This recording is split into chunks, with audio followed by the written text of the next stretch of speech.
大家好，我是娇妈，今天教大家做一碗酸甜开胃、鲜嫩多汁的番茄肉丸汤。先准备5个番茄，倒入开水。番茄在开水中浸泡一会儿，更容易去皮。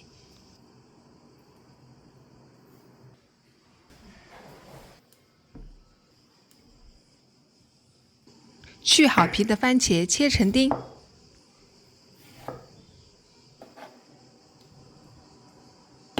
准备300克肉米，加入2勺淀粉，1个鸡蛋清，1点生姜末，2勺料酒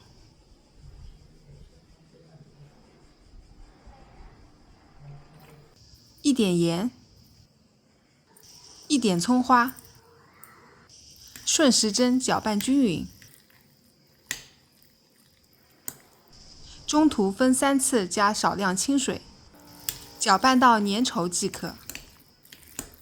锅内加1点油，油热后加入番茄，大火将番茄炒到软烂。加入1碗水，水煮开后捏入肉丸。